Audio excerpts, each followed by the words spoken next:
જીવન જીવવાનું છે એટલે જીવો છો કે વિતાવવું પડે છે? એક મૂંઝવણમાં માર્ગ ના મળે અને પગરવ ત્યાં નવા દુઃખના થાય છે. પ્રત્યેક સમસ્યાનો પર્યાય સંઘર્ષ અને સમાધાન જ છે. પણ શું આપ ઈચ્છો છો કે સમયના પ્રકરણ તમારી મરજીને આધીન હોય? તો જીવનના પાના ખુશીઓના રંગથી લખશે લાલ કિતાબ. નમસ્કાર મિત્રો, હું હરિવર્ધન ચોકસી આપ સૌનું સ્વાગત કરું છું. મિત્રો, આજના વિડીયોમાં આપનું ખૂબ ખૂબ સ્વાગત. મિત્રો, રોજની જેમ આજે પણ જોઈએ આપને આજનો દિવસ કેવો. તો મિત્રો, આજે તારીખ 11 જાન્યુઆરી 2024 ગુરુવાર. તો મિત્રો, રોજની જેમ આજની શરૂઆત પણ શુભ રંગથી. આજનો શુભ રંગ છે હલકો પીળો અને હલકો આસમાની, એટલે આછો આસમાની જેને કહીએ ને તે. આજના અનુકૂળ દેવતા આપણા કરેલા ગુરુ માં સંતોષી અને માતા લક્ષ્મી. આજની શુભ ધાતુ સોનું અને ચાંદી. આજે શરીરમાં પ્રભાવિત થનારું અંગ આપણા શરીરની ચરબી. આજનો શુભ પદાર્થ કેસર. આજનું શુભ અન્ન ચણાની દાળ. આજના શુભ દ્રવ્ય દૂધ અને દહીં. ભાગ્યવર્ધક પુષ્પ ચંપો અને ચમેલી. અને આજની ભાગ્યવર્ધક સુગંધ રજનીગંધા અને હિના. તો મિત્રો, હવે જોઈએ આપણે ગ્રહો આપણા માટે શું લાવ્યા છે. સૂર્ય આજે ચોથા સ્થાનમાં છે. તો મિત્રો, આજે આપણો દુશ્મન આપણને પરેશાન કરી શકે છે, આપણું કામ બગાડવાની કોશિશ કરી શકે છે. પણ જો આપણે સાવધ રહીએ તો આમાં એ સક્સેસ ન જાય, સફળતા એમને ન મળે અને દુશ્મન પાછો પડે.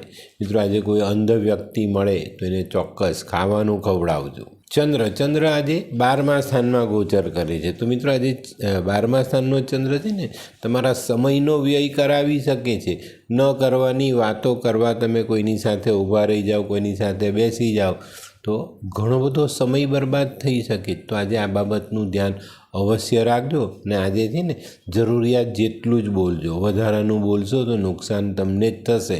મંગળ આજે ચોથા સ્થાનમાં ગોચર કરતા દેખાય છે. તો મિત્રો, આજે પેટ બગાડવાની સંભાવનાઓ મોટી છે. આપણી સાથે રહેતી તમામ સ્ત્રીઓને તકલીફ પડી શકે છે. માતા, નાની, સાસુ, પત્ની, દીકરી, આ બધાને આપણો મંગળ તકલીફ આપી શકે છે. તો તૈયારી સાથે ચાલવાનું કે ભાઈ મારે આજે કંઈક દોડધામ કરવી પડે. બુધ આજે ચોથા સ્થાનમાં ગોચર કરે છે. ચોથા સ્થાનનો બુધ ધંધાકીય રીતે બહુ સારી સફળતા અપાવે અને સારું વળતર પણ અપાવે.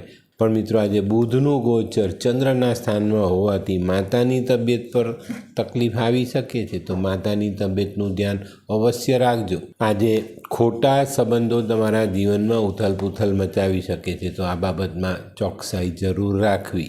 ગુરુ આજે 11મા સ્થાનમાં ગોચર કરે છે. તો મિત્રો, આજે આપણે આપણા ચરિત્ર પર ધ્યાન આપવું પડે. વાહન ચલાવતી વખતે ખૂબ સાવધાની વર્તવી પડે, નહીં તો આપણને નુકસાન થવાની શક્યતાઓ છે.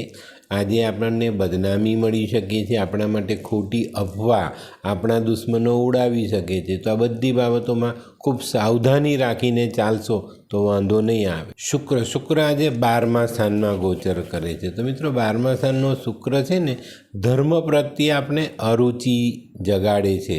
પણ એવું નથી થવા દેવાનું. ધર્મમાં રુચિ રાખવી જોઈએ. ધર્મ પ્રત્યેની અરુચિ આપણા માટે નુકસાન કરતાં પણ થઈ શકે છે. આજે મિત્રો, ચાલચલન પર ધ્યાન આપજો. આજે કરેલા ખોટા કામ જીવનસાથી પર અસર લાવે. શનિ મહારાજ આજે 5મા સ્થાનમાં ગોચર કરે છે. તો મિત્રો, આજે રોગ પર આપણને તકલીફ પડી શકે છે. પ્રેશરને લગતા રોગ હોય, પેટને લગતા રોગ હોય, તો આજે એ રોગોનું પ્રમાણ આપણા શરીરમાં વધે અને આપણે ડાક્ટરની મુલાકાત જરૂર લેવી પડે. તો મિત્રો, આજે થોડુંક ધ્યાન આપવું જરૂરી દેખાય. એક મુઠ્ઠી બદામ માથા પરથી ઓવારીને મંદિરમાં દાન કરો અથવા નદીમાં વહાવો, ઘણી મોટી રાહત થશે. રાહુ આજે 6ઠ્ઠા સ્થાનમાં ગોચર કરે છે. તો 6ઠ્ઠા સ્થાનનો રાહુ હંમેશા સારું ફળ આપે છે. તો મિત્રો, આજે છે ને, તમારા કામો અટકેલા હોય, સરકારી કામો અટકેલા હોય, કોઈ ખાતાકીય કામ હોય તો એમાં તમે થોડાક પ્રયત્નમાં સારી સફળતા મેળવી શકો. પણ મિત્રો, આજનો 6ઠ્ઠા ભાવનો રાહુ માણસને અહંકારી પણ બનાવે. તો અહંકાર કરવો નહીં. કેતુ આજે 2જા સ્થાનમાં ગોચર કરે છે. તો મિત્રો, આજને 2જા સ્થાનનો કેતુ આપણા ધનના પ્રવાહમાં ક્યાંક નાની મોટી તકલીફો ઊભી કરી શકે છે. આજે કોઈ યાત્રા કરવાની હોય તો યાત્રામાં સારી સફળતા મળે અને તમે સારી રીતે યાત્રા પૂરી કરી શકો. આજે દલાલી કે કમિશનના કામમાં આપણને ફાયદો મળે. પણ મિત્રો આજે કુટુંબમાં વાદ વિવાદ ન થાય એની કાળજી અવશ્ય રાખજો. તો મિત્રો આ તો તમારા માટે આજનો દિવસ કેવો એનું સંપૂર્ણ જ્ઞાન. તો મિત્રો આજનો વિડીયો ગમ્યો તો લાઈક કરો, શેર કરો, યુટ્યુબ જોનારા શેર કરે ને સબસ્ક્રાઈબ કરે. હું હરિવર્ધન ચોકસી આપ સૌની રજા લઉં. ફરી મળીએ નવા વિડીયોમાં નવી જાણકારી સાથે. તો ચાલો બદલીએ જિંદગી. નમસ્તે.